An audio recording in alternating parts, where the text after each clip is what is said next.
અમિત ચાવડાએ મુખ્યમંત્રીની વિધાનસભા અધ્યક્ષને પત્ર લખી રજૂઆત કરી છે. પત્રમાં વહેલી તકે વિધાનસભા સત્ર બોલાવવા માટેની માંગ કરી છે. પ્રજાના પ્રશ્નો સરકાર સમક્ષ મૂકી શકે તે માટે અમિત ચાવડાની સત્રની જાહેરાત કરવા માટેની માંગ કરાઈ છે. અમિત ચાવડાએ જણાવ્યું કે વિધાનસભાનું સત્ર ઓછામાં ઓછું 6 માસમાં મળવું જ જોઈએ તેવી જોગવાઈ ભારતના બંધારણમાં પણ થયેલી છે. અમિત ચાવડાએ મુખ્યમંત્રી અને વિધાનસભા અધ્યક્ષને પત્ર લખી રજૂઆત કરી છે. પત્રમાં વહેલી તકે વિધાનસભા સત્ર બોલાવવા માટેની માંગ કરી છે.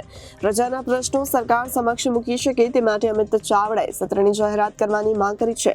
અમિત ચાવડાએ જણાવ્યું છે કે વિધાનસભાનું સત્ર ઓછામાં ઓછું 6 માસ મળવું જ જોઈએ તેવી જોગવાઈ ભારતના બંધારણમાં પણ થયેલી છે.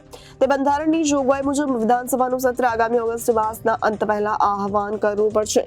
સત્રનું સમયસર આહવાન કરવામાં આવે તો પ્રજાના ચૂંટાયેલા પ્રતિનિધિઓ તારાંકિત પ્રશ્નો પૂછવાનો સમય મળે અને તારાંકિત પ્રશ્નો દ્વારા સરકારનું ધ્યાન આકર્ષિત કરીને મત વિસ્તારણિક પ્રશ્નો નાગરિકોના હિતમાં પૂછતા હોય છે.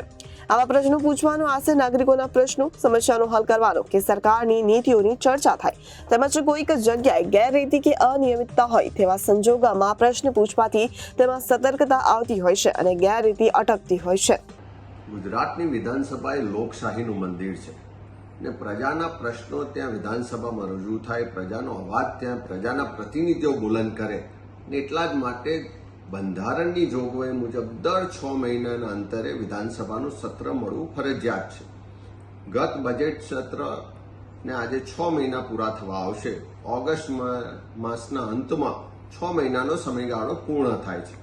અમે વિધાનસભા સ્પીકરને પત્ર લખીને માગણી કરી છે કે આ સત્રની જાહેરાત સમયસર કરવામાં આવે જેથી કરીને આજે ગુજરાતની જે પ્રજા અનેક સમસ્યાઓ અનેક પ્રશ્નોથી ઘેરાયેલી છે, અનેક રીતે હેરાન પરેશાન છે.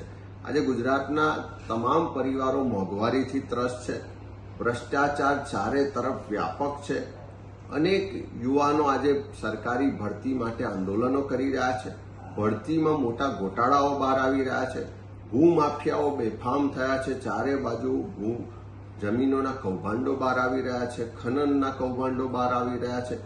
એક તરફ વરસાદી પાણીના નિકાલની વ્યવસ્થાઓ ના હોય, એમાં મોટા પાયે ભ્રષ્ટાચાર હોય, એના કારણે લોકોના જીવન ધોરણને એમને માલ મિલકતને નુકસાન થઈ રહ્યું છે, અતિવૃષ્ટિ થઈ છે, ખેડૂતોને નુકસાન થઈ રહ્યું છે, રસ્તામાં જ્યાં જોવા ત્યાં ખાડા જોવા મળે છે, રોજ બરોજ ડ્રગ્સ પકડાય છે, કાયદો વ્યવસ્થાની પરિસ્થિતિ પડી ભાગી છે. આવા અનેક પ્રશ્નો આજે ગુજરાતની પ્રજા સહન કરી રહી છે, સામનો કરી રહી છે. ત્યારે અમે માગણી કરી છે કે તમારું સત્ર સમયસર જો જાહેરાત થાય તો તારાંકિત પ્રશ્નો સ્વરૂપે આ બધા જ પ્રજાના મુદ્દાઓને વિધાનસભામાં પ્રજાના પ્રતિનિધિઓ એટલે કે ધારાસભ્યો ઉઠાવી શકે. પણ સરકારની ક્યાંક મનસા એવી છે કે ચર્ચાથી દૂર ભાગવાનું કાયમ એમનો અભિગમ રહ્યો છે.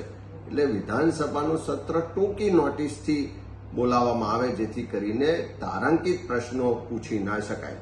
ક્યારેક કોઈક આકસ્મિક સંજોગો ઊભા થાય, કોઈક એવા બનાવો બને તો ટૂંકી નોટિસથી વિધાનસભાનું સત્ર ચોક્કસ બોલાવાય. પણ અત્યારે તો બંધારણની જોગવાઈ મુજબ 6 મહિનાનો સમયગાળો ઓગસ્ટના અંતમાં પૂર્ણ થાય છે અને બંધારણની જોગવાઈ મુજબ સત્ર બોલાવવાનું છે. ત્યારે અમે સ્પીકર પાસે ફરી માગણી કરીએ છીએ કે પ્રજાના પ્રતિનિધિઓ પ્રજાના પ્રશ્નો રજૂ કરી શકે એટલા માટે તારાંકિત પ્રશ્નોત્તરી પૂછી શકાય એવી રીતે પૂરતો સમય આપીને વિધાનસભાનું સત્ર બોલાવવામાં આવે. સરકારની જે મનસા છે, સરકારની જે ઈચ્છા છે કે ચર્ચા ના થાય, સરકારનો ભ્રષ્ટાચાર ગેરવહીવટ ખુલ્લો ના પડે, પ્રજાના પ્રશ્નો વિધાનસભામાં ના ચર્ચાય એટલા માટે ટૂંકી મુદતમાં સત્રની જાહેરાત ના થાય એવી અમે સ્પીકર પાસે માગણી કરીએ છીએ. Bureau report Janadesh news, Ahmedabad.